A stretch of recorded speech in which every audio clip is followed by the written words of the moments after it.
The front door of the Turner house hadn't opened for Jack in 3 years, not since the war stole him away. Now, standing on the porch with a duffel bag and a limp, he faced Emily's icy silence, sharper than any shrapnel. But when a stranger's voice crackled through an old radio in the attic, it unleashed a secret that could either save them or break them forever. That morning had the color of wet steel, a light you couldn't tell was dawn or just the sun smothered by thick clouds. Jack Turner stepped off the interstate bus like his body had crossed over from another world, but his mind was still stuck there, where explosions and the smell of gunpowder had worked their way into his skin. He dragged along a faded pack, the strap worn so thin it let out a faint creak with every step. On his wrist, the scratched glass of his army watch caught a weak glint, like it was reminding him that time had passed, but not healed. No one was waiting at the station. Just wind moving through the rows of cold metal benches, making a few rain-soaked newspaper pages shiver. Jack pulled his collar up, not so much against the early season chill, but to hide that tightness in his throat that always showed up when he came back from a place where nobody asked what you'd done to stay alive. He didn't carry a hello, and he sure hadn't rehearsed an I'm home. The boots on his feet still carried dust from another country, and they moved quietly onto the narrow road leading into town. Every step felt like treading on a layer of memory, familiar but off somehow. At the first corner, the old wooden sign over the garage was still faded, its paint peeling like fish scales. The maple tree next to it was missing a big branch. Last time he'd seen it was in the fall, leaves bright red, carpeting the sidewalk, when he and Emily had walked by. She'd picked one leaf and slipped it into his jacket pocket, saying it was for keeps. He'd carried it all the way to the war, and it was still in his notebook. Only now it was brittle, dark like so many other things in his life. Wind from the western fields drifted in, carrying the smell of dry grass and a hint of burning straw. Those calm scents only made something in Jack ache deeper, because they were the opposite of what he remembered. The ragged shouts, the thump of helicopters, the clang of metal when a door slammed shut and a buddy was still on the other side. Some nights he still heard it in his sleep, and, waking up, his hands would reach for something, anything, to pull someone out of the fire, as if wanting it bad enough could make it so. In front of Parker's, once the hangout for every kid in town, there was nothing now but a few warped boards nailed over the doorway. Inside was dark, and the smell of rotting wood and rust seeped out. Jack stopped, not to go in, but because he caught his own reflection in the dusty glass. A face more hollow than before, eyes missing the kind of light they used to have. He'd brought home more darkness than he cared to admit, and he wasn't sure he had the right to step back into his daughter's life like there'd never been any distance. Past the abandoned depot, he paused at the gravel path that led down to the river. The wet stones shone under a thin mist, like the small coins kids used to toss in and wish on. He remembered Emily running along that riverbank, brown hair flying, her laughter chasing the waves. That picture overlapped with another, a little girl in a war zone, same brown hair, same small legs pounding the ground, but no laughter. Just running from something. Jack hadn't been able to save her. He didn't know her name, or where her family was. All he knew was that her terrified eyes had closed for good right there in his arms. That guilt was still there, like a heavy stone in his pack, something he couldn't set down. It made him wonder if he even deserved for Emily to look at him with trust in her eyes. He'd survived, but others hadn't.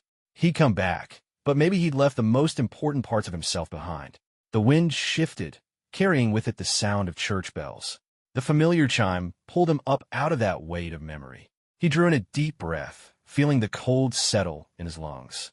The narrow road into town opened ahead, lined with small wooden houses, gray roofs, kitchen smoke trailing thin lines into the sky. No one looked at him for more than a polite nod.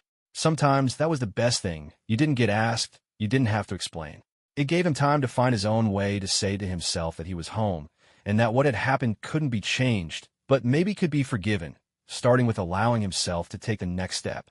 He stopped again at the last intersection, where a row of old maples arched into a kind of natural roof. A few yellow leaves clung on, trembling in the wind before drifting down onto the cobblestone. Jack tilted his head up, letting one leaf brush his shoulder before falling away. In that moment, he thought he heard Emily calling him from somewhere in the distance, not sure if it was memory or real sound. His steps slowed, but not from hesitation this time. He knew where he was going, and he knew this road, heavy as it was leading him to the only place he needed to be. Late autumn sunlight lay thin over the town, like a veil draped across its face. Jack stood at the edge of the street, staring at a house with white-painted window frames, the color now touched with faint yellowing. The paint had cracked in places, showing strips of weathered wood beneath. The porch roof was dusted with maple leaves, and one corner of the gutter still dripped from the night's rain. Everything was still, so still he could hear the scratch of a dry leaf sliding over the sidewalk when the wind passed. He didn't walk forward right away. He just stood there, like his whole body needed a moment to accept this was real, that he was here, not dreaming it back. Every detail of that house was etched into him, not like a sharp photograph, but like scattered fragments pieced together by smells, light, and afternoons when a child's laughter drifted through the open window. His eyes landed on the second-floor sill, where Emily used to set up a little chair to draw or read. Now, behind the glass, there was only stillness, no movement, no figure. The cream curtain hung partway closed, its bottom edge curling slightly where the wind had found a way in. He wondered if, since he'd been gone, that window had ever opened again for Emily to look out at the street, or if it had stayed shut, like an eye that refused to open. He tightened his grip on the pack strap. Small thing, almost reflex, but it was how he steadied himself. Inside that pack was everything he'd carried home from the time away. A few worn uniforms, a notebook with a maple leaf pressed between its pages, and a little cloth doll Emily had tucked into his gear before he left. "For when you miss me, so you can hold it," she'd said. And he had, on the coldest nights when the dark closed in and the gunfire was far away but still too close. Everything that had brought him back was inside those four walls. Not the good memories, but the space he'd left behind. He remembered clearly the last night, before he left. Emily had fallen asleep on the couch, the blanket slipped to the floor. He'd meant to carry her to bed, but the sharp ring of the phone calling him to muster cut through the thought. All he did was pull the blanket back over her, press a quick kiss to her hair, and step out the door. "No promises. No, I'll be home soon." Now, standing here, it felt like the whole town had shrunk down into this small front yard. The familiar brick walkway, the low wooden fence, the once bright blue mailbox now dulled with age. Each piece stood there like a silent witness, not accusing, not welcoming either. They simply existed, marking the months of his absence. Across the street, an old dog lay in the sun in front of the neighbor's porch, eyes half closed, lifting its head now and then before settling again. Farther off, a wind chime tinkled on someone's porch, a sound that once meant nothing but now pressed on his chest. These little things, meaningless to most, were pieces of a life Jack had walked away from, and now had to learn how to walk back into. He moved slowly toward the gate, but didn't open it. His hand rested on the cold wood, rough and grainy under his palm. He remembered repainting that gate one summer 3 years ago, sweat running down his neck while Emily handed him small cans of paint, grinning when she accidentally smeared his hand. The memory flickered and was gone, replaced by the empty stillness in front of him now. Jack knew coming back wasn't as simple as knocking and walking in. Some doors don't open with a metal key. They take time, trust, and sometimes a forgiveness the other person may not be ready to give. And he wasn't sure he was ready to ask for it. He stepped back, standing still again, his gaze drawn up to the second-floor window. He thought of Emily, not as the frozen image he carried in his mind, but as a girl who had grown nearly 2 years without him. He wondered how her voice had changed, whether her walk was still quick and light, and most of all, if she saw him, would she run into his arms, or just stand there, looking at him like a stranger? A sudden gust swept through, spinning a few maple leaves down to the steps. One landed right at his boot. He bent to pick it up, turning it over in his hand. The veins were thin, the yellow tinged with brown, so brittle it would break with the slightest press. He slid it into his notebook from the pack, beside the old leaf from years ago, as his way of reminding himself, time doesn't wait, and the things you want to keep have to be held on to now. Somewhere down the road, an engine's hum rose and faded as the car turned off onto another street. Nothing was left but the slow, steady thump of his own heartbeat. Jack drew a deep breath, letting the cold fill his lungs, then let it out slow. He didn't know what he'd say if that door opened, but he knew the next step would decide not just his return, but how Emily would see him from this day on. So he took that step, closing the gap to the gate to just an arm's reach. His fingers settled on the wood again, this time gripping lightly, as if testing its strength, or maybe his own, before accepting what came next. And in that moment, Jack understood. No matter how heavy the past was, The road into this house was still the only one he had to take. Morning in Miller's Creek unfolded like a picture with no rush to be finished. The air carried the faint scent of flour and melting butter from the cafe on the corner. The ovens there had been glowing since before sunrise. The smell of fresh waffles mixed with the thin mist still clinging to the street, wrapping around passers-by like a friendly invitation without a word. Jack stopped for a few seconds outside the shop, not to go in, but to take a long breath. He remembered, before he left, how every Saturday morning he'd bring Emily here, order her waffles with syrup and a cup of warm milk. The last time, she didn't finish her plate, just sat there, turning the silver spoon in her hand, asking when he'd be back. He hadn't given her a straight answer, only patted her head and told her to eat before it got cold. From the hill, the church bells rang out, pulling him from the fragments of memory. The sound hadn't changed, steady as the town's own breathing, spreading wide before fading into the pale gray sky. Where he'd just come from, any long, drawn-out sound meant an alarm, danger closing in. Here was a sign of peace. The contrast made Jack feel like he was standing between two worlds, without fully belonging to either. On the main road, a few dust-covered pickup trucks rolled by slow, leaving faint tire marks on the damp pavement. A man in a worn ball cap sat in the cab, hand out the window holding a paper coffee cup. He gave Jack a small nod as he passed. Jack nodded back, a familiar gesture in a small town, not exactly friendly but enough to say, "I know your face." The Welcome to Miller's Creek sign stood at the fork, its blue paint faded, the white letters peeling in patches.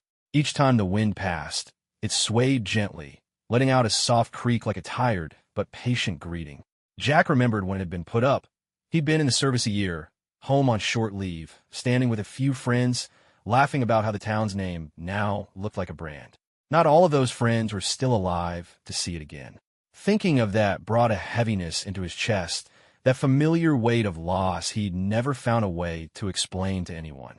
He kept walking, noticing every small detail along the way, as if anchoring himself to this place might help him believe he really was home.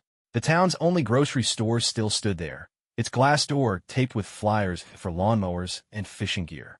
Inside, warm yellow lights spilled over wooden shelves stacked with milk cartons, bags of flour, and jars of jam. The smell of old wood and paper packaging drifted out to the sidewalk, pulling him back to mornings when he'd stop for a cold soda before driving Emily to school. He didn't go in, just glanced through the glass, then moved on. A boy pedaled past, his bike tires hitting a puddle, sending up a long splash across the road. The quick patter of water made Jack think of rainy seasons here, when he and Emily would wear cheap plastic ponchos and jump into puddles on purpose, trying to soak each other. In that memory was the sound of her clear, bright laughter, the light in his eyes when he looked at her, and that simple, quiet warmth of being home. Jack stopped in front of the hardware store on the corner, looking through the fog glass at the owner bent over, carefully lining screws along shelf. The faint smell of metal and fresh-cut wood, even just in passing, pulled him back to the days he worked here part-time, right after high school. He remembered the ache in his hands after a day hauling paint cans and the coins in his pocket, just enough to buy Emily an ice cream. Those small things felt now like they belonged to another lifetime. Across the street, the barber shop was already open. The wooden chairs out on the porch were still damp with dew, and the sign hung crooked where the chain had stretched. Inside, the barber was sweeping loose hair from the floor, moving slow as ever. Jack thought for a second. If he walked in now, they'd know him right away, ask questions, and before long the whole town would know he was back. But he wasn't ready for that yet. Not ready for the stares, the questions that might dig into things he still couldn't talk about. On the sidewalk, a few last maple leaves spun in the wind, sliding past the tips of his boots. With each step, Jack felt like he was crossing some line, between old and new, between a place that had once been home and a place he'd have to learn how to belong to again. He knew that while Miller's Creek looked the same, the people inside that house with the white-framed window had changed. And so had he. He wasn't the man who had walked away. From the old rail line to the east came the low, drawn-out call of a train horn, blending with the lingering chime of the church bells. Together, the sounds hung in the cold air like a chord, peaceful and haunting all at once. Jack slowed, eyes fixed on the end of the road, where a small hill sloped down toward the street where he used to live. Every step felt like untying one knot inside him, only to cinch another tighter, the fear of what he'd see and hear when that door finally opened. And still he kept going, carrying with him the smell of waffles, the bell's long notes, and the silhouettes of his past, closing in on the place where every reason for coming back seemed to gather. Emily's house sat at the far end of the narrow street, where a row of old maples lined the way, now bare and brittle. The leaves were almost gone, exposing branches that reached into the pale, gray sky like thin hands trying to hold on to what little warmth the season had left. The house tucked itself modestly into that open space, its white-painted siding faded, water stains shadowing the baseboards. The narrow porch roof was darkened where the wood had soaked up rain. The wooden step before the door still had the old dent, right in the middle, the spot where small feet once landed each morning running out into the yard. Jack remembered the first time he'd noticed it. He'd meant to fix it, but Emily had liked it, said it was the house's footprint. Standing there now, he could see her in his mind, jumping down the step, her hair catching the sunlight, an image that came sharp and bright, then slipped away like water spreading across pavement.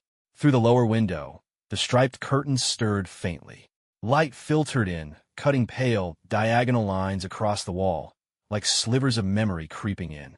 No sign of anyone inside, only the stillness filling the room. Jack didn't knock, didn't step forward. Instead, he moved back a little, taking in the house from the corner of the street. From a distance, it looked exactly as it did in his memory, but he knew everything inside was no longer the same.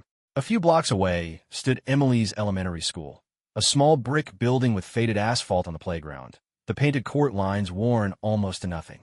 Jack stopped by the low iron fence, his fingers brushing against the chipped paint. Children's voices carried from somewhere behind the row of classrooms. Not any one voice he could make out, just a mix of laughter, running feet, and doors opening and closing.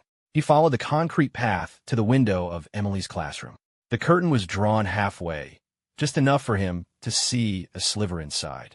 The blackboard was speckled with chalk dust, a few half-finished sentences trailing in the corner, and a slightly crooked map of the United States hung beside it.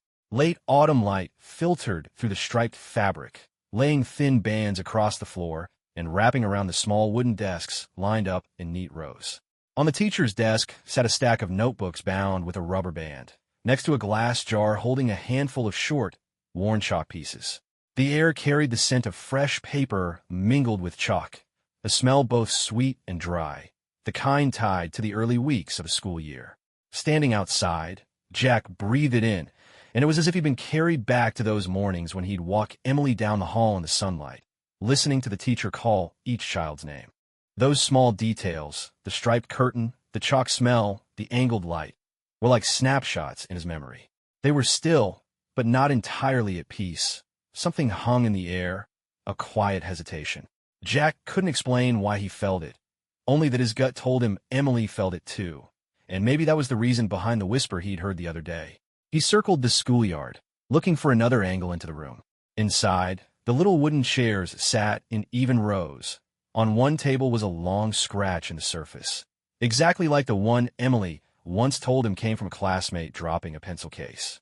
It was familiar, yet held a distance he couldn't name. The school hadn't changed, but to him, everything seemed covered by a faint film of time and absence. From the classroom doorway came the sound of footsteps, slow, steady, an adult's pace. Jack stepped back into the shadow of a tree, not wanting to be seen. The teacher walked past, a stack of books in her arms, her eyes flicking briefly toward the yard before turning away. In that instant, Jack felt the stillness in the room even more clearly. Not the quiet of a test, but the quiet of an empty space. He left the fence and kept walking down the street, but the image of the house and the classroom stayed side by side in his mind. One was where she lived, the other where she learned, both wrapped in the look of normalcy. But beneath that surface, he couldn't shake the feeling that something was holding on, keeping things from flowing naturally. And he knew that to understand, he'd have to step deeper into both places, not just look in from the outside, but touch the part no one wanted to show. Jack stood beside the green-painted iron gate, the color peeling away in small flakes, the metal beneath speckled with rust. Afternoon in Miller's Creek carried a tilted kind of light, pale gold, as if someone had thinned it with milk, slipping through the bare branches of the maples and laying across his hair. His breathing slowed, as though his body already knew the next moment would need to be set aside in memory. Small footsteps pattered across the old brick path, light but quick.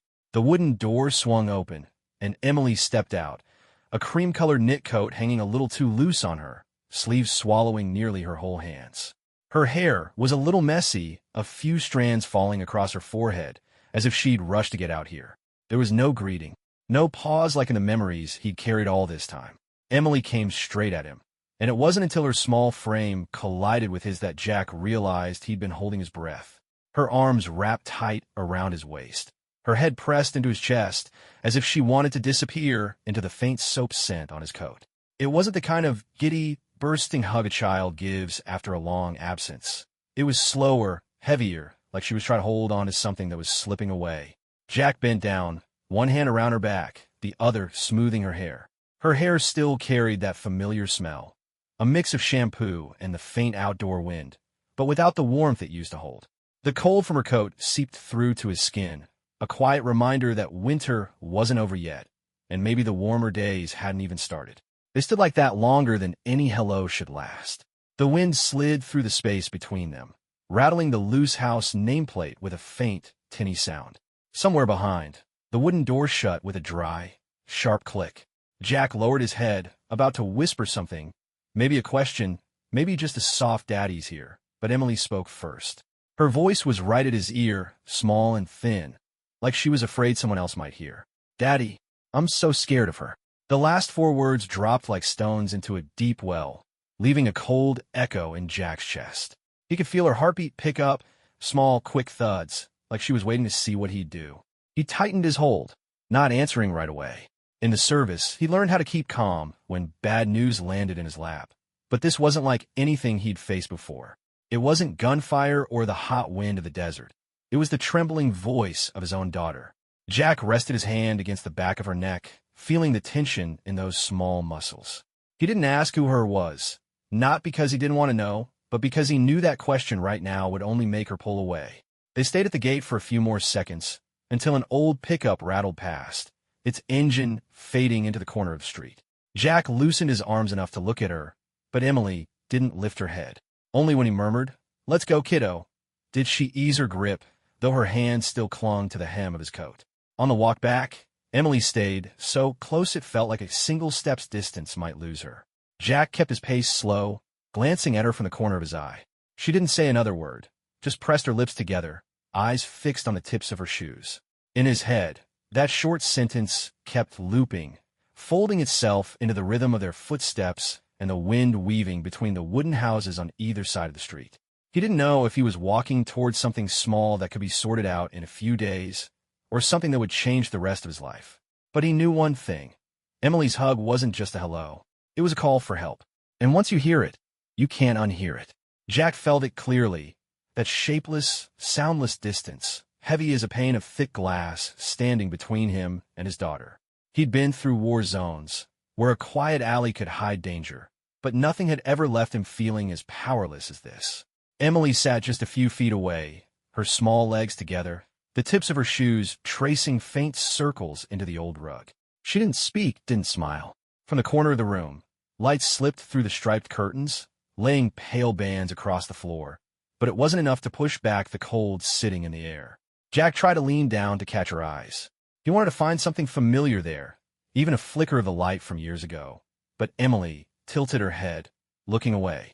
Her hair fell to cover half her face, like a thin curtain holding him back. In that brief moment before she turned away completely, Jack caught a flash of something. Not exactly fear, but the kind of guardedness that's been there a long time. Outside the window, wind moved through the bare maples, making the dry branches scrape against each other. The sound came through sharp, as if the room itself amplified noises from outside. Somewhere deeper in the house came a steady, light tapping, like a spoon against the rim of a cup. Emily flinched, her eyes flicking toward the open doorway that led to the hall. Jack didn't have to ask to know that whatever made her pull back was behind that glance. It wasn't the kind of hurt you could see, and it sure wasn't something a single hug could fix. He closed his hand lightly around the strap of his pack by his foot, feeling the worn canvas slide under his fingers. That familiar texture steadied him, but also reminded him this wasn't a fight he could win with force or orders. He thought back to those first days home from service, when folks in town liked to say time heals everything. But Jack knew better. There are things time can't touch. The silences that grow up alongside a child, the eyes that look away, the words swallowed before they're spoken. Emily stood, saying quietly that she wanted to change clothes. Her voice was so small that if he hadn't been used to the way she spoke, he might have missed it. The door closed softly behind her, leaving him alone in the stillness of the living room. Jack moved to the window, looking out at the quiet street. A few old pickups rolled by slow, leaving faint trails of dust. Across the way, the old man next door scattered seed for a clutch of sparrows. It all looked so peaceful it almost felt false, like a fresh coat of paint over a wall already rotting underneath. The invisible wall between him and Emily was like that too. No one else could see it, but it was there, solid and cold. Jack knew he couldn't break it down in a day, maybe not even in a week. He'd have to work his way through the cracks, find the thin places, until he could reach her. From the next room came the faint open and close of a wooden dresser drawer. Jack stayed still, not wanting to disturb that small rhythm. He told himself he'd have to learn how to be present with her again, not as a soldier, not as a guest, but as a natural part of her space. Outside, the church bells carried from far off, each note dragging just a little in the cold morning air. Jack leaned his forehead against the window pane, feeling the chill in the glass. The wall between him and Emily was still there, but now he knew it wasn't impossible to cross. It would just take time and steps small enough not to scare her away. He drew in a slow breath, then turned back, sitting down like nothing had changed. Sometimes the only way to break through an invisible wall is to stay quiet but steady until the person on the other side decides to open a gap, even if it's just a small one. The diner on the corner was a slice of the town itself. Yellowed light dulled by dust, the smell of roasted coffee mixing with bacon, and the faint clink of spoons against ceramic mugs. Outside, the midday sun wasn't too sharp, pouring through a scratch pane and catching the dust drifting in the air. Jack picked the table against the wall, his back to the window, a habit from the service, where you always wanted the exits in sight. Frank Morales came in like he'd been there all along. Worn leather jacket on his shoulders, sun-browned face, eyes narrowing a little against the light outside. Nobody in the place turned to look. This was the kind of town where people were used to each other's quiet. Frank sat across from him without a handshake, just set his ball cap on the table. The gesture said more than hello. They started with the weather, the safest opening for any talk in Miller's Creek. Frank took a sip of coffee, winced slightly like the taste had pulled up a memory that wasn't pleasant. Jack just gave a small smile, keeping his eyes on him without saying a word. Coffee here's still just as bad as it used to be, Frank said, setting the cup down. Jack nodded once. Some things never change. A pause settled in. Not awkward, just a denser kind of air between two people who'd been places where silence was worth more than words. Frank glanced out the window, watching a mother and child cross the street. His eyes dropped for a moment, then slowly came back to Jack. I lost the boy, Frank said, his voice low, almost a whisper. Court ruled. She got custody. I just get the odd weekends. Jack didn't ask why. He knew that look in Frank's eyes. The look of a man who had gone through every loop of disputes, courtrooms, paperwork, only to find himself a visitor in his own child's childhood. The waitress set down 2 plates of sandwiches and topped off their coffee. The faint tap of the glass pot against the table pulled them both back to the present. Frank picked up his knife, cut the sandwich, but didn't start eating. He looked up straight at Jack. Heard you saw Emily again. Jack just nodded. A short answer, but one carrying the full weight pressing in his chest. Frank didn't push. He simply nodded back, the way 2 soldiers might trade a signal without the need to explain. Outside, the church bells marked the hour, their sound spilling gently over the low rooftops and tapping against the diner's glass. Frank pulled a press badge from his jacket pocket, rolling it between his fingers. If you need, he hesitated. I mean, if something's wrong, I can find a way to let a few people know. But you've got to be sure. Jack didn't answer right away. He thought of Emily's eyes that morning. The quick glance toward the doorway, the small squeeze on the strap of his pack, like she was trying to hold on to something no one else could see. I don't want you to make my mistake, Frank went on. By the time I figured it out, it was already over. The boy was used to not having me around. Jack held his gaze. They'd once lain side by side on dusty ground in the middle of mosquito-filled nights, splitting dry rations the way you'd split the last bit of trust you had left. Now, Frank was still the only person in this town Jack could speak to, or say nothing at all, and still be understood. They stayed a while longer, filling the space with small-town scraps. who'd opened a new garage, who'd shut down the antique store. But beneath the light, talk ran another current, slow and heavy, carrying questions neither man was ready to answer. Before leaving, Frank rose and pulled his cap back on. "Keep in touch," he said, stepping out onto the street. Jack stayed put for a moment, turning the now-cold coffee cup in his hands. He didn't watch Frank go, but the image of him stayed, a man with a slight hunch in his shoulders, walking away with a piece of the story Jack wasn't ready to hear all the way through. The door shut behind him, leaving the smell of coffee and bacon hanging in the air, the wall clock's hands ticking forward bit by bit. Jack drew a slow breath and tightened his grip on the pack. He knew he'd need Frank, not now, but soon. And he knew that if something was happening to Emily, it wouldn't stop just because he'd come home. Frank's voice lingered in his head. "I didn't do anything before it got bad." It was like a small stone dropped into still water. The sound was gone, but the ripples kept widening, knocking against something deep inside Jack. Outside, Miller's Creek moved through the slow light of midday, like a forgotten clock in an old kitchen. Sunspots shifted across the asphalt, passing through the scratched diner glass. An old pickup rolled by, its engine rumbling like the sigh of some tired animal. Jack heard it, but not really. Everything else faded, leaving only the echo of Frank's story. He didn't need details. He could see enough in the way Frank had sat, shoulders dipped, fingers resting on the table's edge, as if looking for something solid to hold on to. There are losses you don't have to tell in full for them to crush a man's life. In the murky surface of his coffee, Jack saw more than just brown liquid and a faint steam. He saw his own reflection, distorted, trembling with the ripple from a slightly uneven table. His face looked older than he remembered, the lines not only from war, but from years that no one had noticed passing. And behind him, blurred but clear enough, was Emily. Not the Emily from the photo in his wallet, smiling with her cheeks flushed in autumn wind, but the Emily of now, shoulders drawn in, eyes turned away, small hands gripping anything but her father's. Jack took a sip. The bitterness wasn't a surprise, but there was a lingering bite in the back of his throat, like the words Frank hadn't said. He knew he was at a crossroads. One road was silence, the easiest, safest choice, but also the road to the kind of regret Frank had just warned him about. The other was everything else. Hard questions, pushing back against the wrong kind of stairs, stepping into a fight he wasn't sure he could win. The diner kept the town's slow rhythm. The silver-haired waitress came by with a pot, giving a small nod as she refilled cups. The bell over the door jingled when an older couple stepped in, carrying with them the chill of outside air and the scent of pine smoke. Everything felt ordinary enough to ignore.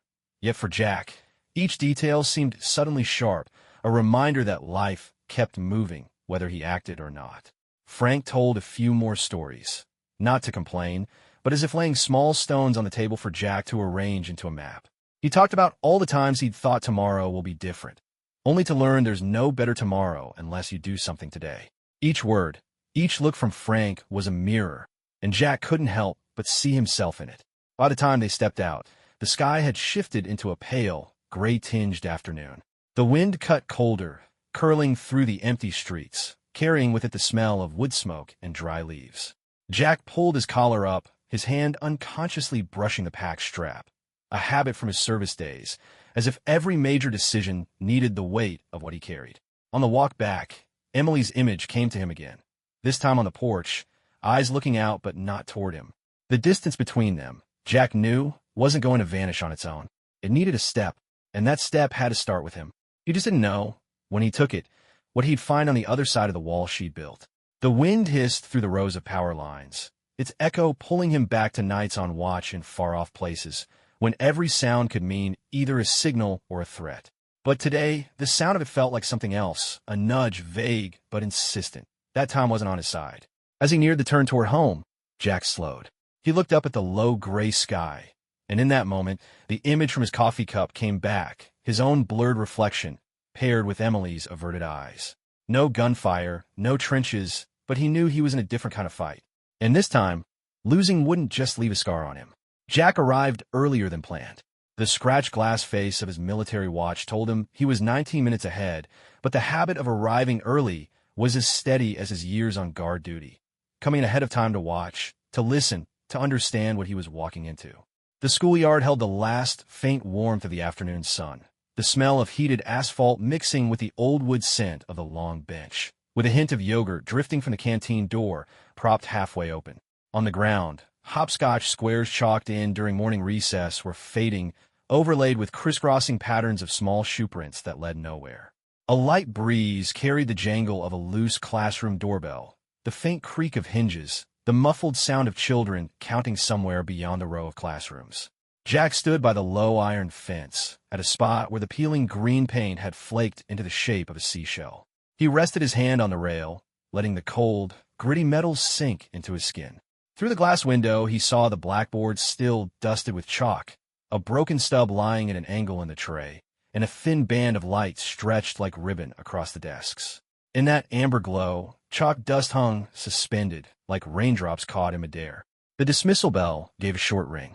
The classroom door opened, and students spilled into the yard like water breaking through a dam, scattering instantly, some tugging backpack straps, some nudging pebbles along the wall, others pausing to watch a leaf spin in the wind. Jack kept his hand on the fence, his shoulders lowering on their own, as if his body already knew the one he was waiting for was in that flow. Emily came out last. She didn't hurry, but she didn't dawdle either. Her pace seemed measured in short breaths. A thin cream sweater, the neckline pulled a little higher than usual, a dark blue skirt to her knees. In her arms, the old stuffed bear held tight to her chest, its ear worn, its gray matted fur like a cloud pressed down by rain. She paused at the top of the steps, as if to let her eyes settle on the yard, then took the stairs one at a time. Jack lifted his hand from the fence and stepped forward. He didn't call her name, didn't open his arms. He simply stood at the edge of the yard, letting her spot him first, the way he'd always done when coming back from places where there were no birdsong. She looked up, her gaze flicking across him in a quick pass before stopping. No, Daddy.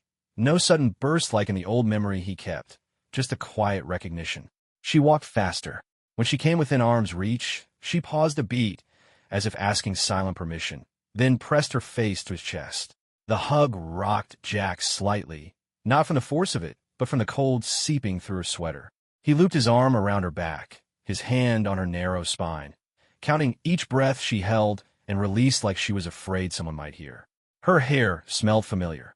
Shampoo mixed with sun-warmed air from the playground, and a faint trace of chalk dust, soft and dry.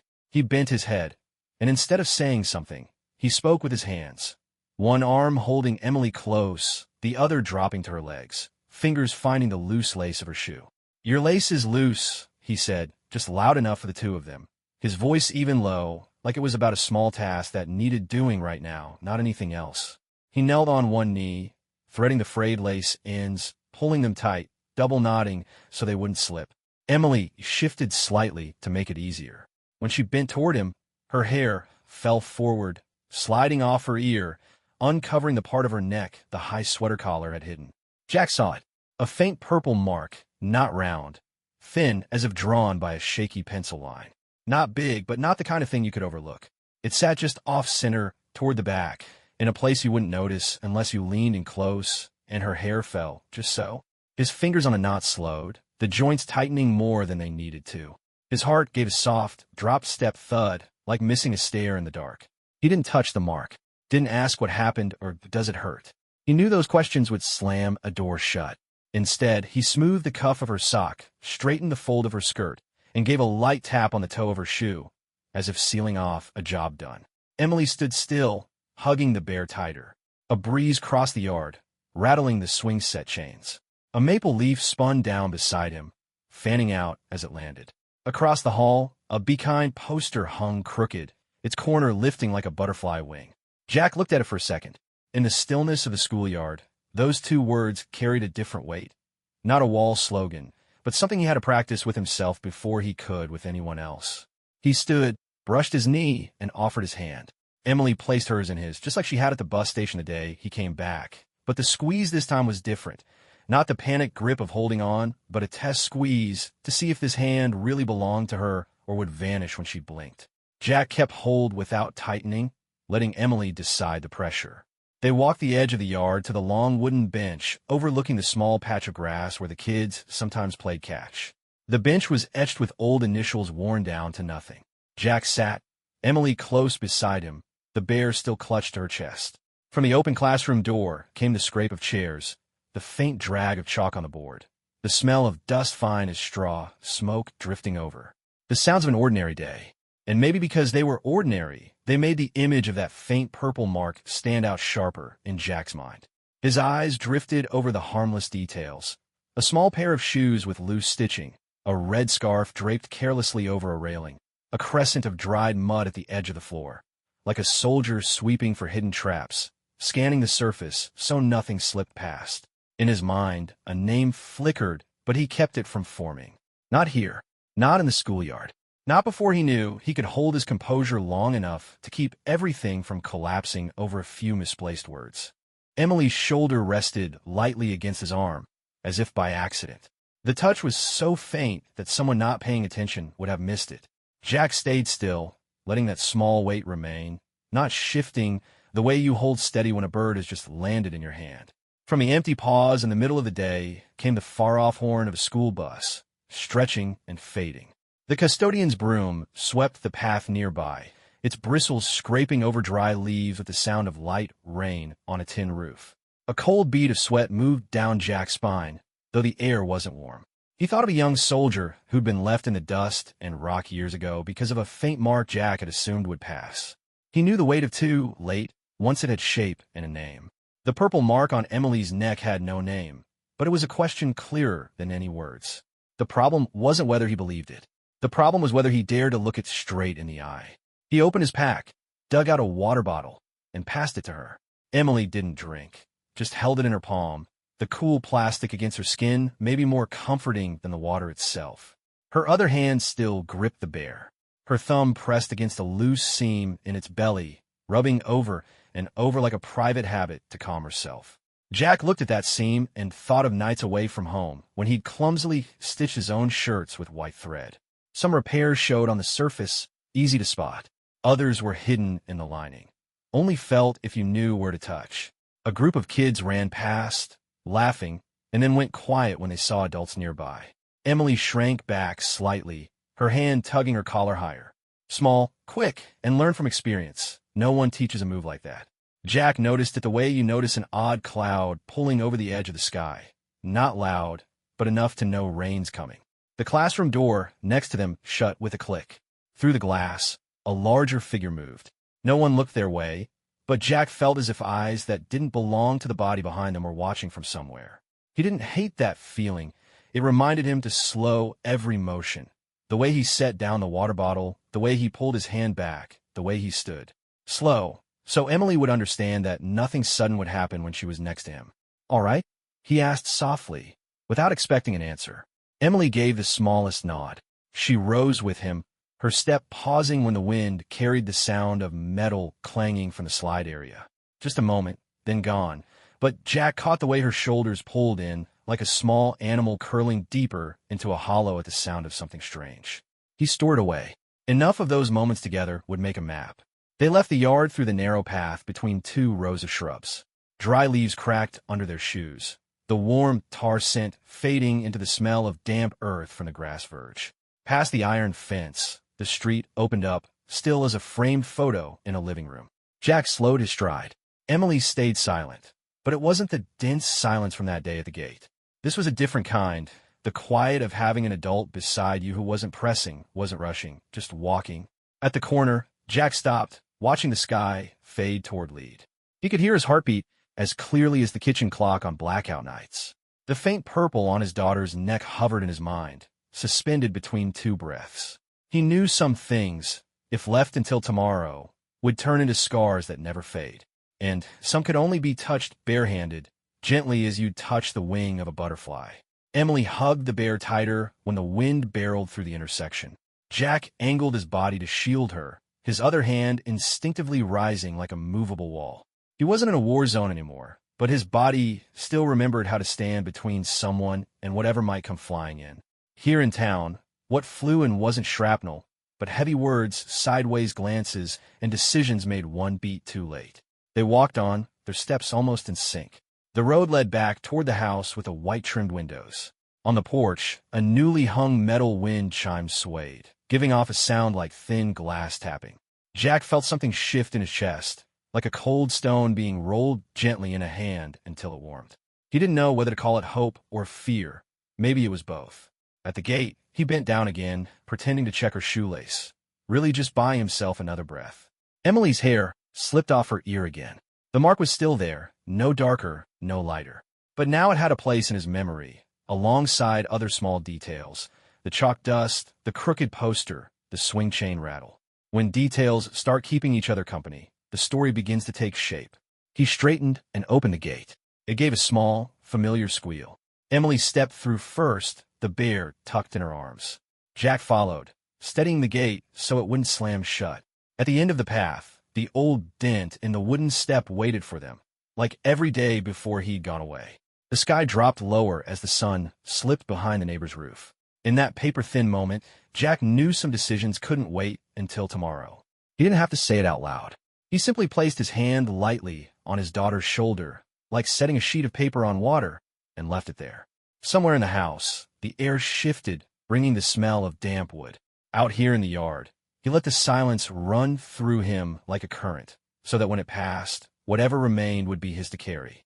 The purple mark was like the faint imprint of someone's fingers on a child's neck.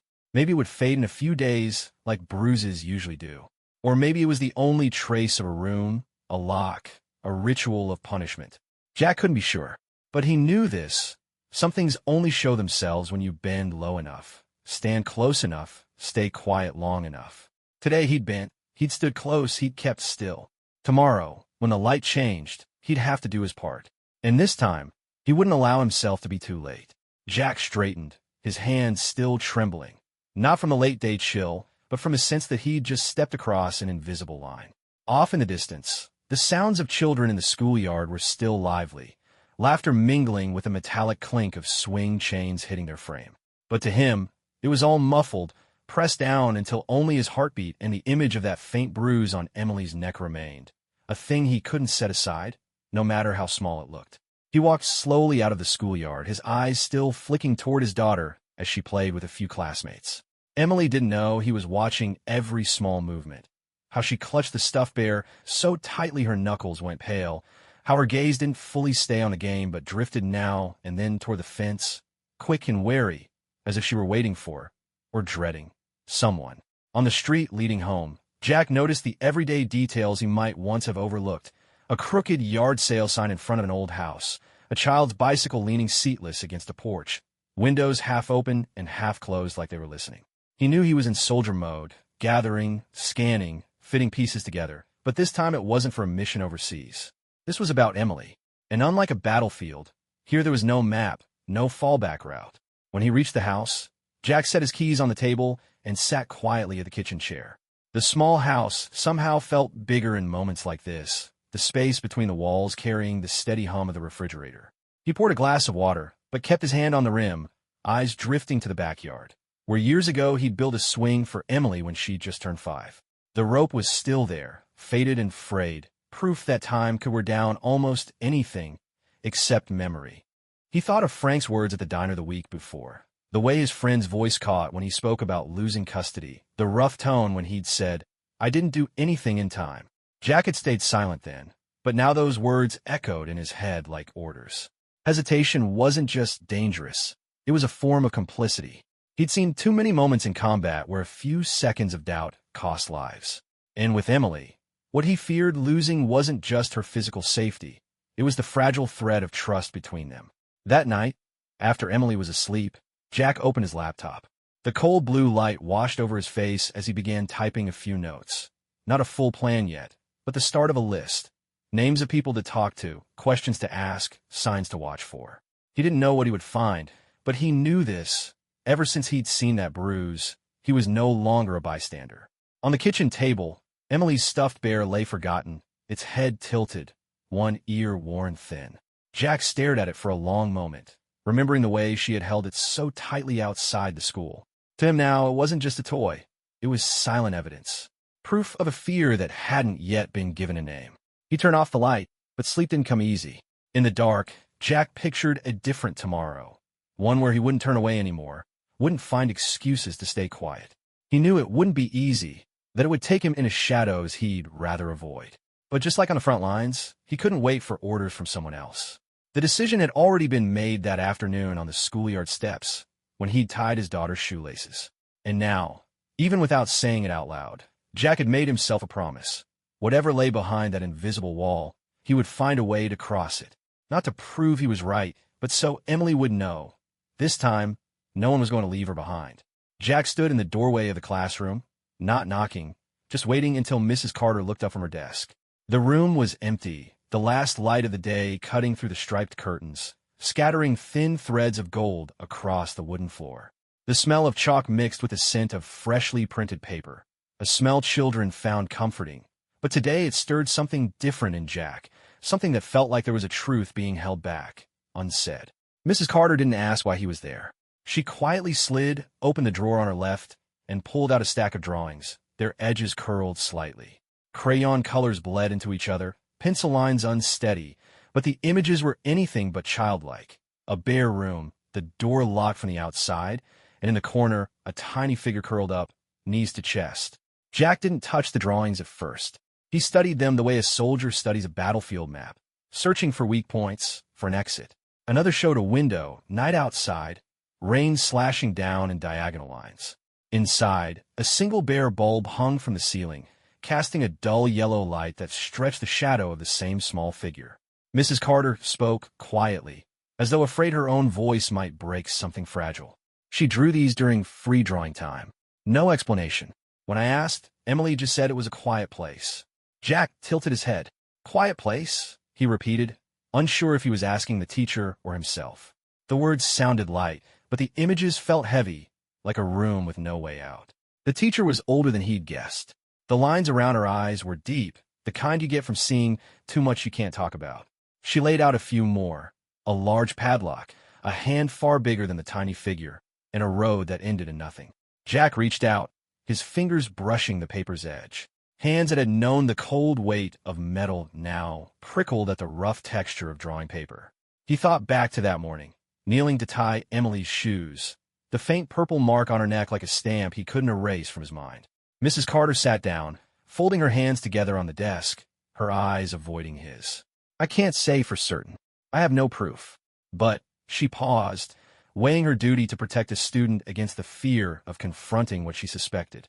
Children don't draw things like this unless they've seen them or felt them somewhere. Outside the window, a light breeze stirred the curtain, shifting the sunspots so they swept across the drawings like someone turning the pages of a book no one wanted to read. Jack took a deep breath, trying to keep his voice steady. Thank you for showing me. He knew he couldn't push her to say more. A teacher, if she crossed the line without proof, could lose everything. Her job, her reputation, even the ability to help other children. She nodded, still avoiding his eyes. I just hope, if there's something, you'll find it before it's too late. It wasn't quite a plea, nor a direction. It was more like a key set lightly on the table. He could take it or leave it. But once he'd seen it, Jack knew you couldn't pretend it hadn't been there. He carefully stacked the drawings, returned them to Mrs. Carter's hands. She didn't put them back in the drawer, just set them aside, as if she still wanted to look at them, or wasn't ready to let them vanish. Out in the hall, Jack paused, listening to his own footsteps bounce off the walls, each step lengthened by the weight of his thoughts. More clearly than ever, he felt it. Beneath the bright paint on the walls and the cheerful slogans hung along the corridor, there were corners no one dared to light. And, somewhere, Emily was living in one of those corners. On the lawn outside, a few dry maple leaves spun in a small circle, caught by the wind, turning round and round like they couldn't find their way out. Jack stood watching, knowing he was caught in that same spiral. And if he wanted out, he'd have to break something, even if it meant bringing the rest down with it. Mrs. Carter's voice came softly, almost blending into the slow turn of the ceiling fan. Some days she just sits and counts the footsteps in the hallway. It sounded like just a scrap of information, but when it reached Jack's ears, it wasn't a sentence anymore. It became something heavy as stone, dropping straight into his chest. He pictured a long, empty hallway, light from a high window cutting down in narrow strips. And Emily, his daughter, sitting there, legs pulled tight, little fingers keeping count of each footstep passing by. Not a game, but a way to know when someone was coming. A kind of waiting or guarding herself. Jack swallowed, forcing his voice to stay even. Do you see that happen often? Mrs. Carter didn't answer right away. She looked out the window, where the playground lay under a faded gold of late-season leaves. I don't want to speculate, she said slowly, but when a child starts counting something that doesn't need to be counted, it usually means they're not allowed to forget. The words echoed in Jack's head. Not allowed to forget. As if she was training herself to always be ready for something. A sound, a step, a voice that could carry a threat. His fingers tightened slightly on the edge of her desk. Hands that had been steady with cold steel now trembled just barely. Mrs. Carter opened a folder, flipped through a few sheets, then closed it again. I have no proof, she said. Only fragments like these. And I know, sometimes people don't want to listen until it's too late. Jack heard in her tone a familiar kind of helplessness, like the voice of a fellow soldier who'd seen too much, but couldn't save anyone unless orders allowed it. He said nothing more, just stood there a moment, eyes drifting back to Emily's drawings. In one, besides the empty room and the locked door, there was a single slash drawn across a window, like a warning sign. When Jack stepped back into the hall, his footsteps rang clear against the tile. He wondered if Emily, somewhere nearby, was counting them. 1, 2, 3, and then silence. Outside, the wind moved through the trees lining the playground, carrying the damp, metallic smell of abandoned swings. He stopped at the gate, looking at the empty parking lot. Every small detail, from the rusted van to the wooden bench by the planter, held a quiet sense that everything knew what was happening, except the people who needed to know. On the drive home, Jack went slow. Every stone kicked onto the tires sounded like a clock counting down to the moment he'd have to face the truth. There was no more room for waiting. No more room for hoping things would fix themselves. He reached home as the sky shifted to the color of lead. In the kitchen, the chair Emily usually sat in had left a faint dent in the worn rug. On the table, she'd left a small scrap of paper, numbers scrawled out of order. Jack studied them for a long moment before realizing they weren't math, just broken sequences like someone recording a rhythm of footsteps. He folded the paper, slid it into his shirt pocket. Feeling it there, stiff against his chest with every move, was like a reminder. You still have time, but not much. Jack stood by the window, looking out at the front yard. Darkness was stretching long, and somewhere there were footsteps, he didn't yet know whose, coming closer. At the town clinic, Dr. Leslie turned the file. Bruising on the arm, scratches on the back, a broken finger. Listed causes, fell downstairs, door slammed shut. The words sat neatly on the white paper, the ink clean and even, but to Jack they were no different than slow, deliberate cuts into a trust already worn thin. The clinic had that familiar mix of antiseptic and the faint plastic smell from the old vinyl chairs. Overhead, the fluorescent tube flickered now and then, casting a stuttering light like a heartbeat gone irregular. Jack stood near the door, hands buried deep in his coat pockets, shoulders slightly hunched. He didn't want to sit. Afraid if he did, he'd lean back too far, like a man standing on a swaying bridge and suddenly looking down at the churning water beneath. Dr. Leslie didn't speak right away. She simply turned the file around so Jack could see for himself. The paper was curled at the edges, a faint water stain marking one corner. Dates were neatly recorded. April last year, September this year, and the most recent one just weeks ago. Not the first time. Dr. Leslie said evenly, her tone flat, without inflection. But it was the steadiness that made the words sink deeper. These explanations, I've heard them from many families. They're not always the truth. Jack's brow tightened, eyes locked on the page. He pictured Emily's small hand, the middle finger on her right hand, perfectly fine last summer, now healed from a break. He didn't know how much it had hurt her, but he knew it couldn't have been from a simple door accident. Dr. Leslie carefully turned to the next sheet, her personal notes. The slanted handwriting read, "Child avoids eye contact when discussing cause of injury. Clings to object, teddy bear, throughout exam." Jack read each word slowly, feeling as if someone was wrapping a cord around his chest and pulling tighter with every line. The image of Emily in the schoolyard returned, head bowed, clutching that bear, a faint bruise on her neck like ink that would never fade. "Are you her legal guardian?" Dr. Leslie asked, looking directly at him. Jack hesitated. "No, not at the moment." "Then all information has to go through the legal guardian," she said. "I can't give you more without that consent." It was like a door shutting in his face. Jack was used to invisible walls appearing whenever someone invoked policy or procedure. In the field, walls were brick, concrete, or smoke. Here, they were rules, stamps, and wary glances. He didn't argue. only nodded slightly. But his eyes didn't leave the file, and something in his gaze made Dr. Leslie pause before adding quietly, "There are things you may have to find out another way. Here, we're not always allowed to say it all." Footsteps passed in the hall outside, the rubber soles whispering against vinyl. The sound brought back Mrs. Carter's word from the day before. Some days, she just sits and counts the footsteps in a hallway. He wondered how many times Emily had done that, and how many of those footsteps brought fear instead of comfort. Dr. Leslie closed the file and set it down. "If you really want to protect her, you'll need proof stronger than what we just saw." Jack knew she was right. In the military, he learned that suspicion could never replace confirmed intel. But here, the instinct of a father made him want to throw that rule out. He didn't want to wait until someone else decided her pain was real enough to matter. He left the clinic carrying the lingering smell of antiseptic on his coat and the image of those cold lines of text. Outside, the wind had shifted, coming down from the north with the bite of early winter. The road home stretched straight ahead, bare trees on both sides. Each branch stood black against the gray sky, like strokes of ink on paper, reminding him that some truths won't fall unless someone shakes the tree. Jack kept his hands clenched in his pockets, as if holding on to a decision still fragile, but growing stronger with every step. This time, he knew he wouldn't let the file close like a final sentence. This was only the first line. The doctor's voice came low, almost afraid to let the words touch the air. "No clear evidence. We can't report it." Jack stood there for a moment, his eyes leaving the file on the desk and settling on Dr. Leslie. He didn't blame her. He'd heard lines like that before, lines learned like scripture to shield someone from doing the hard thing. In the service, they'd told him about protocol and authority, cold words meant to end every question. But here, in this white room smelling of disinfectant, those words didn't just end a conversation.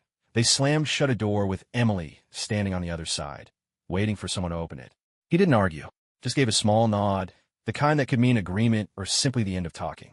But as he turned to leave, his hand curled into a fist, tendons standing out under tan skin. It wasn't a flare of temper. It was something slow-burning, like heat still trapped underground hours after the sun is set. Unseen, but enough to ignite. The clinic hallway was so quiet Jack could hear each step of his shoes on the tile. Every footfall seemed to measure the distance between him and what he was trying to protect. At the far wall, a faded poster on children's rights peeled at one corner. He glanced at it briefly, then looked away. The bold word "safety is a basic" right seemed almost to mock the truth of what had just happened in that room. Outside, the town still carried the scent of late winter, wood smoke, and damp earth. He stopped on the porch steps, looking down the road that led toward the school. His breath came out in thin white streams, vanishing as quickly as the thoughts of people who tell themselves, "It'll be fine if I just leave it alone." Jack knew better. Silence was never a shield. It was just a thin cloth laid over a wound, and beneath it everything kept bleeding. He opened the truck door, slid into the driver's seat, but didn't start the engine. His hands gripped the wheel so tightly the knuckles turned white. On the passenger seat sat Emily's school bag, one zipper slightly open, revealing the cloth ear of stuffed bear. He touched it. The soft fabric, so at odds with the images of bruises and scratches in the medical report he'd just read. In the rearview mirror, Jack caught his own reflection. Bloodshot eyes, a face worn down by years and too many miles away from home. He knew that if he kept standing back, waiting for clear proof, he'd become just another name in Emily's memory, someone she'd recall with disappointment. The streetlight outside the clinic flicked on, its dull yellow glow spilling over the rain-slick pavement. Jack started the truck, but didn't head home. He drove slow through town, as if searching for a turn that wasn't on any map, something that belonged to his plan more than the road. A few small shops had already closed, their crooked "See You Tomorrow" signs swaying under the lamps. Jack thought of Frank's story about losing custody, a story where all the signs had been there, but no one would look straight at them. The night wind carried the smell of wet pine, and it took Jack back to his nights on outpost guard duty. Patience was something he'd learned there, but patience never meant standing still. He turned down the narrow lane toward his house, though his mind wasn't there. Emily's bowed head, her arms around the bear, that faint purple mark on her neck, all of it overlapped in his mind like photographs laid one over the other, impossible to erase. When the truck stopped in the driveway, Jack shut off the engine but stayed seated. The darkness inside the house reached all the way to the door, and somewhere in there he knew Emily was reading or drawing. Part of him wanted to walk in and keep the evening the way it had always been. But another part, larger, heavier, knew that what he'd seen and heard tonight was the last warning. He stepped out into the wind, not feeling the cold now. There are some things that, once you see them, you can't pretend you haven't. And tonight, he had crossed a line he couldn't walk back over. Jack had carried a rifle across borders, through lands of nothing but darkness and wind. But standing outside Emily's door now, his heart beat differently, slower, heavier, like a footstep placed carefully on thin ice. In his hand was her brown teddy bear, its fur worn, one ear fraying at the seam, the red ribbon at its neck faded to a dull thread. Inside, he tucked a small recorder, fresh batteries, light off. Not a sound. He opened the door just enough to let in the hallway light, that pale gold slicing across the floor like a dull knife, cutting nothing but stretching shadows. Emily was either asleep or pretending. Her face was turned toward the wall, arms wrapped tight around her pillow. Jack eased the bear into the crook of her arm, letting it become a silent guard. He pulled his hand away slowly, afraid that any rush might shatter the moment. He closed the door, but not all the way. That strip of light remained, enough to see her outline, enough to make sure he could come back in an instant. He moved to the hall bench, where he could hear everything through that door. The wall beside him still held a faint scratch he remembered from the days Emily learned to run and hit the cabinet corner. Time clung to each breath. The clock ticked softly again and again, making the silence thicker. 10 minutes, then 20. Now and then Emily shifted, the blanket brushing the sheet like a tiny wave against the shore. Jack kept his eyes on the light strip, ears on every sound. Then, as the wind outside rose, carrying the resin scent of pine and wet dirt, he heard it, a faint creak of hinges, then soft, measured footsteps, the kind made by someone used to moving in the dark. No knock, just stopping right outside. The door opened a fraction. The distant hall lights spilled in, and a woman's voice, not soft, spoke low enough for a child to hear, but an adult would have to strain. Emily shifted, then silence, long enough that it felt like they were just looking at each other. No words. When Jack thought the recorder would capture nothing but steps, Emily spoke. Her voice was so small it was almost swallowed by the air, but the words were clear. 4, then 3, together making a sentence. She smiles when I cry. Jack sat upright. The sentence went through him like a needle, piercing every easy explanation he'd been handed. It wasn't just a statement. It was a picture painted in the dark, in colors only someone living it could see. Footsteps withdrew. The door eased shut. Emily rolled over again, breathing slow, tired. Jack sat still, hands on his thighs, feeling like he'd just received a field report from his daughter's own battlefield. No gunfire, no shouts, just one sentence and everything it meant. From that second on, he knew silence was no longer an option. The recorder stayed inside the bear, capturing the quiet, but for Jack, the recording was already enough to change the course of everything.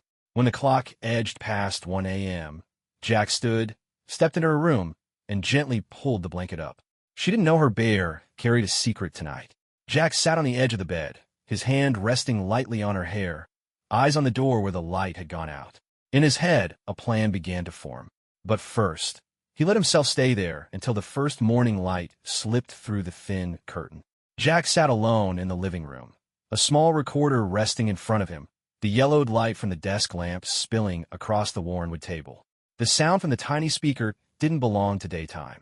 No alarm clock chimes, no rush of footsteps, just a dense silence, broken now and then by short, trembling breaths. He'd heard plenty of recordings before. Old radios, military training tapes, battlefield orders, but never one that seemed to pin his whole body in place like this. Emily's voice came again, small as a whisper into the dark. She smiles when I cry. The last 4 words were nearly swallowed in her throat, but clear enough to leave no doubt. Jack closed his eyes, picturing Emily's room, a faint light spilling through the crack under the door, the soft hug of her stuffed bear, and a figure standing just out of sight, quietly watching. No pounding on the door, no shouting, just the feeling of being trapped and stared at, the kind of thing that could make a child shrink without a single hand laid on them. He stayed there a long time, back slightly hunched, fingers interlaced. Each time he thought about stopping the playback, his hand would hover over the button, then ease away, letting the tape roll back and play again. Something in him needed to hear it, as if hidden inside that silence was another message, One Emily couldn't bring herself to say in the daylight. Outside, the night wind moved through the birches behind the house, dry leaves brushing together like the rustle of fatigues. Jack was reminded of nights on ambush duty, lying still for hours, hearing only his squad's breathing and the insects around them. Back then, the smallest shift could give you away to the enemy. Here, in this house, silence itself was the enemy, and Emily was living with it. The clock hand ticked past midnight. Jack poured more coffee, steam curling upward, but doing nothing to drive off the cold sinking into his bones. He wondered how long she'd been enduring this, how many nights she'd had to hold back tears just to keep that smile from appearing. There was no answer, but he knew he couldn't sit still anymore. His eyes slid to the old army rucksack in the corner. Inside, everything was neatly arranged: folding knife, flashlight, leather notebook, a few photographs, order ingrained from years of service. He didn't take anything out, just looked at it, reminding himself that the skills he once used to protect fellow soldiers now had to be used for his daughter. The recording clicked to a stop. Jack reached out, and instead of turning it off, he brought it to his ear and rewound the last part. Emily's voice came clearer this time, as if she were speaking to him in the dark. "She smiles when I cry." Those words looped in his head, beating like a pulse. Not the fear of war, not a siren's wail, but heavier than any battle he'd fought. Outside the window, the pale streetlight swept across patches of shadow, as though searching for something. Jack no longer saw the reflection of a discharged soldier in the glass. He saw a father standing at the edge between silence and action. And this time, he knew which side he had to step into. He didn't take the recording to an office or send it straight to any agency. Instead, he went to the cafe where Frank spent his mornings, the recorder tucked inside his coat pocket. When Frank arrived, tapping the table out of habit, Jack just slid the recorder toward him without a word. Frank plugged in the earphones and listened. The whole clip lasted less than a minute, but when he pulled the buds out, he let them rest between them on the table, his eyes heavier than usual. "We need more," Frank said, his voice low, as if afraid his words might dissolve into the grind of the coffee machine behind them. "This isn't enough for someone to jump in, but it's enough for us to know what to do next." They sat there, slowly mapping each step, like two soldiers spreading a map across the table. No trenches, no rifles, but the feeling before a fight was still there, tension threading through every breath. Frank told Jack to keep watching, to look for signs, to write down every detail, no matter how small. That afternoon, Jack drove back earlier than usual. The town was still in sunlight, but the sky had taken on that pale blue of late day. He parked a short distance from Helen's house, where he could see both the front door and the side. From here, everything looked harmless: white picket fence, bougainvillea climbing the porch, the front door resting ajar. But Jack knew a calm surface could hide anything. The first day, he only noted what he saw. The second-floor curtain never opened, even in daylight. The front door opened and shut quickly, and once he caught a glimpse of Emily crossing the hallway, her neck wrapped in a thick scarf though the weather was mild. On the second day, he looked closer. Helen came back from the market carrying only a small bag, nothing a child would need. Emily opened the door, waited a few seconds before being allowed onto the porch. When she turned back inside, she pulled her collar high, covering something beneath her collarbone. Jack kept a small notebook, never writing names, only plain descriptions. 4:45 p.m., second floor, window shut. 5:02, turtleneck on a warm day. 5:15, Helen to car alone. From the outside, they might seem like scraps of nothing, but in Jack's head, they were beginning to form a picture. Frank called that evening. Jack read the notes aloud. On the other end, Frank stayed quiet for a moment, then said, "Keep going. We need a solid base before we touch anyone in the system." Jack knew he was walking a fine line, somewhere between a father protecting his child and a man who could be accused of invading her privacy. But every time he remembered the words, "She smiles when I cry," something in him was pulled forward past all boundaries. On the third day, he stood farther away, binoculars light in his hands. He saw Emily sitting alone in the backyard, her back against a tree trunk, a stuffed bear in her arms. Helen stood in the kitchen, glanced out the window, then turned away. The kitchen door closed soon after. Emily didn't move. 14 minutes passed before that door opened again. The late afternoon breeze carried the smell of earth and wildflowers through the cracked car window. Jack wrote another line in his notes. 14 minutes alone outside. He didn't know how many lines like that it would take to convince anyone else. But for himself, One afternoon like this was already enough. In the war, he'd learned that sometimes you didn't need to fire a shot to find the enemy. You just had to be patient, silent, and let the truth reveal itself. This time, he was applying that same lesson, except the map wasn't of terrain and enemy positions. It was of habits, silences, and doors that always stayed shut. Outside, the day was dimming. Jack started the engine and backed away. He would return tomorrow, and the next day, and however many days it took. Some battles couldn't be won in a single fight, and he was ready to see this one through. The paper was so thin Jack feared it would tear if he gripped it too hard. The pencil marks smudged at one corner, as if Emily's small hand had tired or trembled while writing. The lock she'd drawn filled almost the entire page, but there was no latch, just a faint gap, an open circle. Beneath it, in shaky letters, "Don't turn off the light." No period, no underline, yet each word burned into his vision. He stood at the living room window, the last light of day sliding through the worn curtain, stretching shadows across the floor. The paper lay in his palm, light as ash, but his chest felt heavy enough to crush his breath. He thought of the drawing Mrs. Carter had given him. An empty room, a door locked from the outside, a small figure curled in the corner. The resemblance was haunting, and now, this scrap of paper, a whisper in pictures and words, as if Emily were sending him signals through the narrow crack of a locked door. Jack pulled a worn leather notebook from the drawer, turned to the middle, and carefully taped the paper in. Beside it, he wrote, March 15th, found in Emily's backpack after school. Below, he drew an arrow to another note. Matches Mrs. Carter's drawing. Earlier pages already held notes. Turtleneck sweater in warm weather, scratch on right wrist, second floor window always shut. Lined up together, they no longer felt like scattered details. They were starting to form a disturbing picture. That evening, when he took Emily back to Helen's, Jack walked slower than usual. He let his eyes scan everything. The lock on the front door, the lights spilling from the rooms, the sound of footsteps on the old wooden floor. Helen opened the door, her smile just as practiced, asking a few polite questions. But Jack felt there was something behind it, something he still hadn't reached. Emily slipped inside, turned to wave, then lowered her gaze quickly. He didn't leave right away. Circling around the back alley, he watched from a distance toward the second-floor window. Emily's room light was on, but dim, as if partly covered. He checked his watch, noting the time in his book. 10 minutes later, the light snapped off. He bit his lip, thinking of the paper. Don't turn off the light. The night wind carried the scent of damp earth and wood smoke. Jack closed his notebook and slid it into his jacket pocket. He knew he was going deeper now, past any line of ordinary observation. This wasn't just a vague suspicion anymore. It was a chain of signs, a dark map Emily was sketching for him, one piece at a time. Back home, Jack set the notebook on the kitchen table. He poured a glass of water, drained it in one swallow, then sat down and played the recording from the night before. Emily's voice came through, fragile. She smiles when I cry. He replayed it again and again, letting the words sink deep. In his mind, the paper and the phrase merged into one image. A dark room, a door locked from the outside, and a child so afraid of the dark she had to write it down as a plea. Outside, the train whistle faded, leaving a hollow quiet. Jack turned to a fresh page.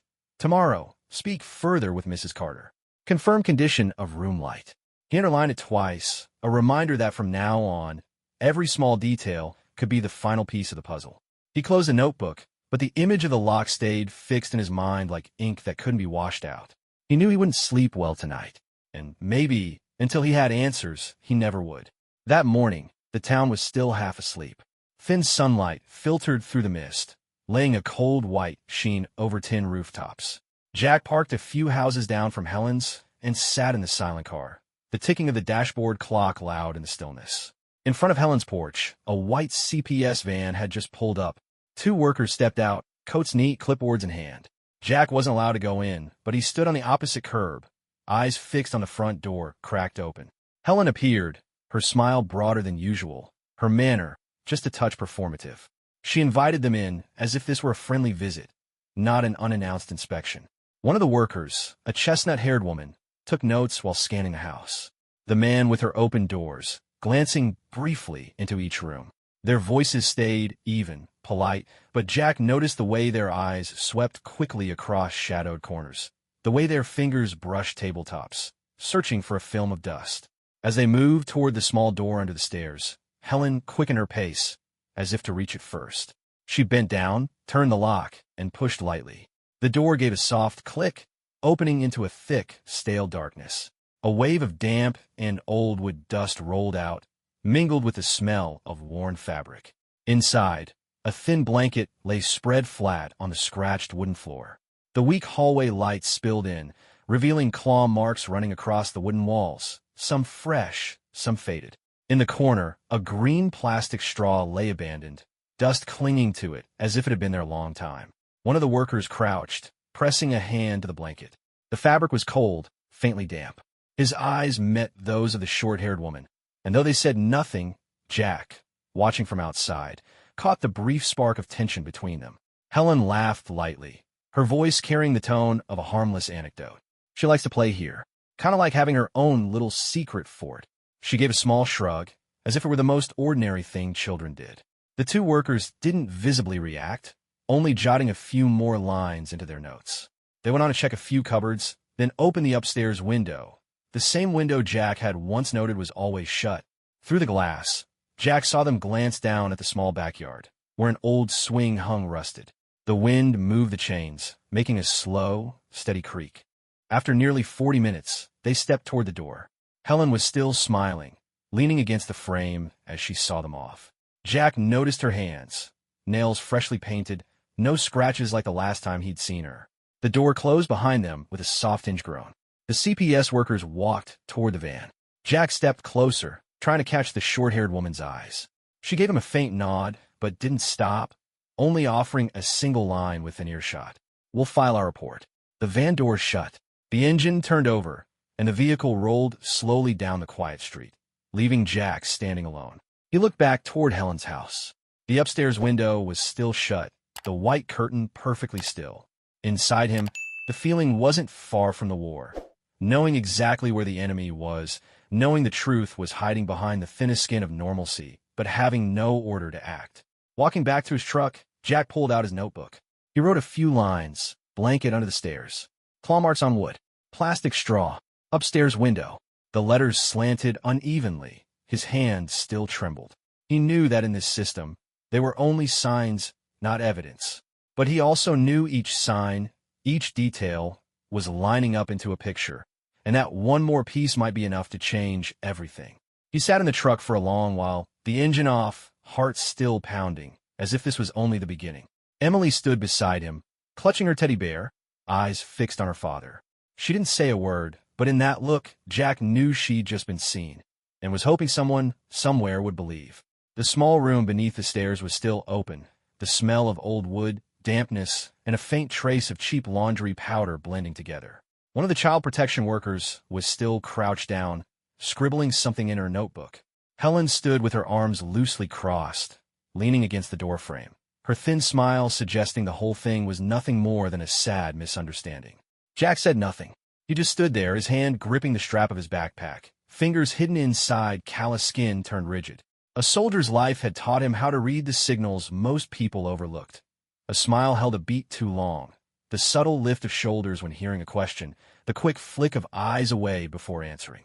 Helen was performing, and Emily knew it. The girl didn't come to Jack right away. Instead, she clutched her teddy bear tighter, her eyes wide and still, like the surface of a lake on a windless day. Only when that gaze finally landed on him did Jack feel something heavier than any field pack he had ever carried. A silent plea for rescue. A fragile hope that the man in front of her would not turn away. The caseworker closed her notebook and stood up. Her voice was even, almost procedural. "We'll file a report and follow up. If there's anything else, we'll reach out." Helen tilted her head slightly, the smile still fixed in place, answering softly, "Of course. I always cooperate." Jack knew words like that often vanished with the draft when the doors shut. No paperwork, no clear evidence. Everything would just rest quietly in some file folder no one opened. He had seen it too many times, in the military and out here in the world, how things that should have saved people got buried under procedure. He crouched slightly and touched Emily's arm. She didn't speak, but she leaned just enough toward him, as if that was the only safe distance in the whole house. Her small hand slipped into his cold, dry, but holding tight. "Do you play down here often?"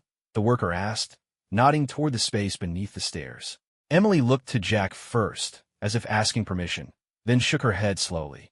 She offered no explanation, no contradiction to Helen's "she likes to play here." But the shake was deliberate, unhurried, and her eyes never left Jack's face.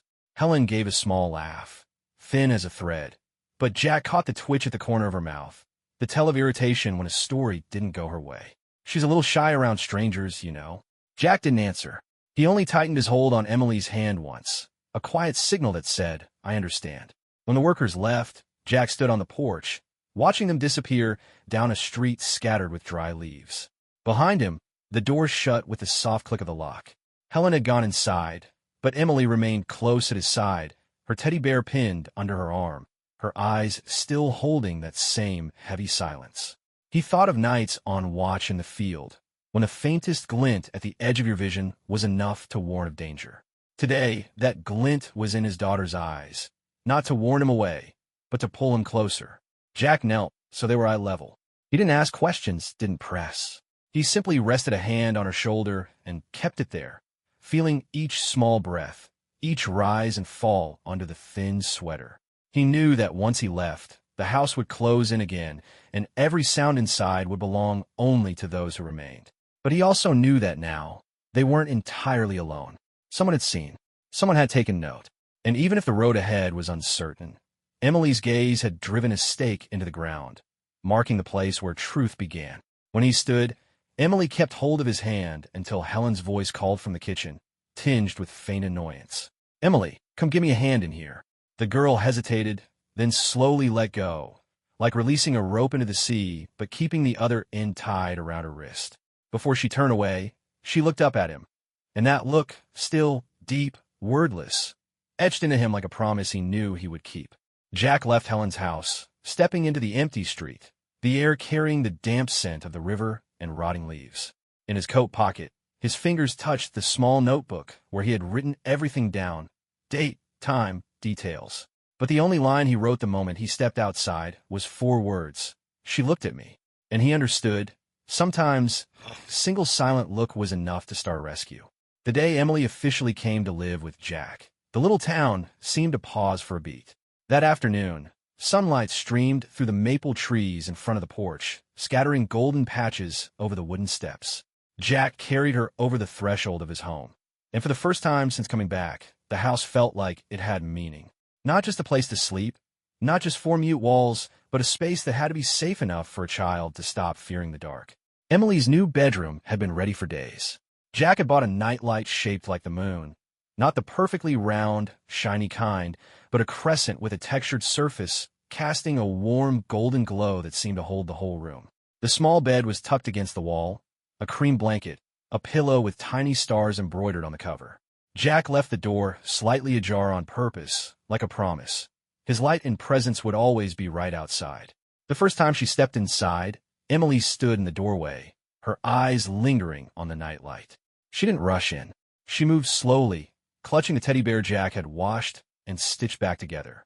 The glow from the lamp reflected in her eyes, and he saw there not just curiosity, but a fragile kind of relief, like someone entering a room knowing they wouldn't be woken by a shout. That evening, Jack made spaghetti with tomato sauce. Simple, but he remembered Emily once saying her favorite thing on a cold night was a hot bowl of pasta. They sat at the small wooden table, and he spooned out each portion for her, asking little, letting the air between them stay slow and unhurried.